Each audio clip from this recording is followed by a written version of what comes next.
Good morning, everyone. It is 7:39 right now. Welcome back to CW Iowa Live.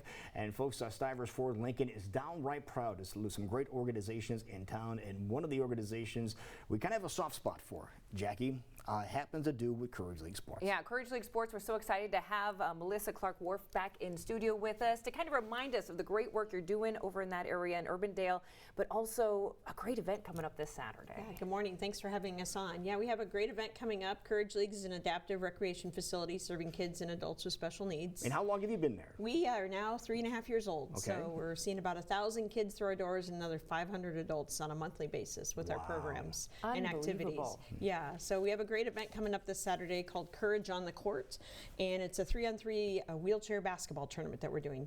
The twist is everybody participating, we're putting in wheelchairs. Oh, really? Yes, so we're excited for that event to take place, and really the funds from that will go directly towards our programming and helping our programs develop. Now, obviously, you saw a need in our community, and it's being filled with this, but that many kids coming through every single month. Yes, it's completely exceeded our expectations, with over 22,000 kids and another 20,000 adults in our community affected. That's really what was the driving force behind this. Plus, my son's affected, so that was it's a personal story. So it is, and kind of explain what happens when people go to Courage League Sports. Well, it's really they come and it's a place to play and be themselves and not worry about their disability. So we really work with all of our participants on what they can do with their body and what they're given for what they can do for their movement. So we would do tumbling for our little ones. We do sports. We introduce sports. We have team leagues. We have a power soccer team. We do adult programming daily, 2 different times a day. So we have adults that maybe live in their homes and looking for social outlets, so they come. We have group homes and day habs coming in. So so we just program and do all sorts of different movements. We do a lot of music and movement. We have a drumming class that we call Sticks class that we use exercise balls and glow-in-the-dark sticks that we do. We have a ninja power class, which is our version of kickboxing. So we just kind of mix it up a little bit with a little bit of everything. A little bit of everything, but it really sounds like you're touching people of all ages as well, from little ones to adults. Yes, really our span is from 2 to 82. We actually had a 104-year-old woman in about a month ago, and she played t-ball. No way. It was awesome. Hopefully you have pictures of that. Yes, yeah, no, it was it was a great moment. Now, I know you've been around for a couple of years now, but if people are hearing about this for the first time and they want to get involved, is there an opportunity to do so?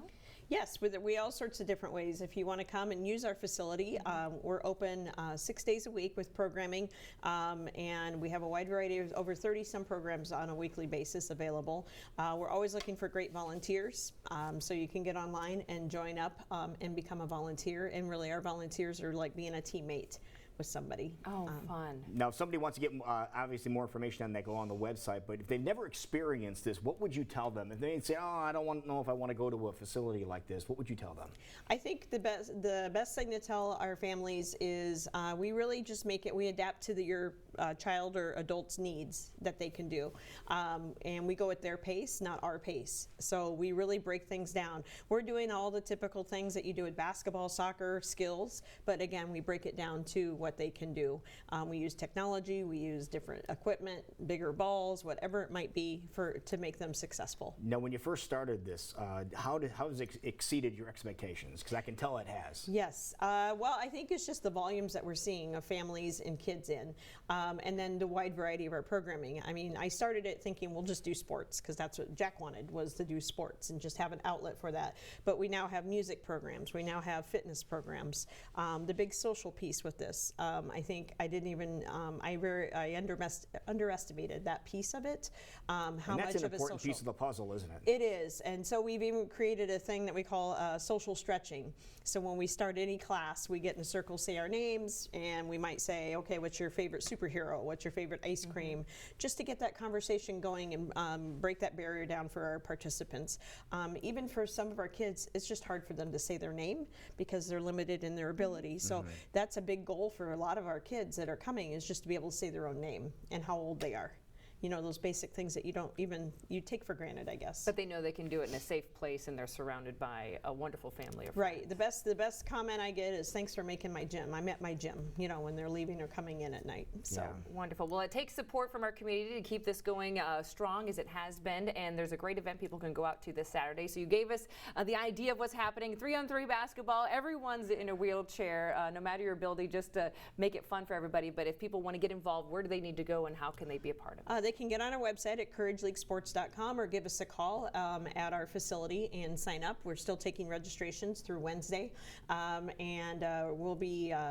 It's a 2-game minimum to play that you get out of the tournament. So and each game is about 30 minutes in length, and it's surprising how tired you get. I think a lot of people have never done that before. They're like, whoa. Yes, and you can register a team up to 6, and it's $150 per team. That was my next question. Okay. And it's up to 6 players, so you can rotate in and things like that and take turns. So we're excited about the event, and it's going to be a great time. And when does it officially kick off?